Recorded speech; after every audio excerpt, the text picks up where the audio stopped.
আসসালামু আলাইকুম এভরিওয়ান। আজকের ভিডিওর বিষয় হচ্ছে কিভাবে ইনস্টাগ্রামের স্টোরি মিউট করে রাখবেন। তো সর্বপ্রথম চলুন ইনস্টাগ্রাম অ্যাপটি আপডেট করে নিন। যাদের ফোনে ইনস্টাগ্রাম অ্যাপটি নেই তারা ডাউনলোড করে নিন।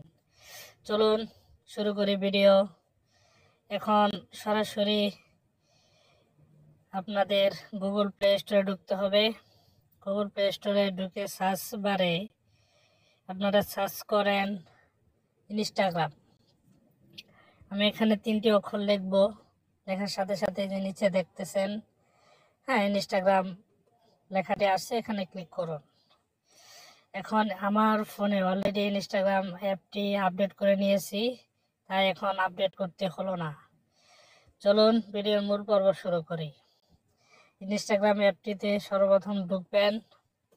ঢোকার পরে আপনারা এখানে যে কোনো একটি অ্যাকাউন্ট সিলেক্ট করবেন। ওনারা যে স্টোরি দিয়েছে ওদের স্টোরি কিভাবে মিউট করবেন সিম্পলি সেটা শেখানো হবে। এখন আইকনে ক্লিক করবেন, দেখবেন মিউট অপশনটি, এই যে দেখতে পাচ্ছেন মিউট অপশনটি নিচে চলে আসছে। আপনারা সরাসরি এখানে ক্লিক করার পরে এই স্টোরিটি মিউট হয়ে যাবে। দেখতে পাচ্ছেন মিউট স্টোরি, এই যে আপনাদের স্টোরিটি মিউট হয়ে গেছে অলরেডি। সো আপনারা এরকম যারা ইন্টারেস্টিং ভিডিও পেতে চান আমার চ্যানেলটি সাবস্ক্রাইব করতে ভুলবেন না।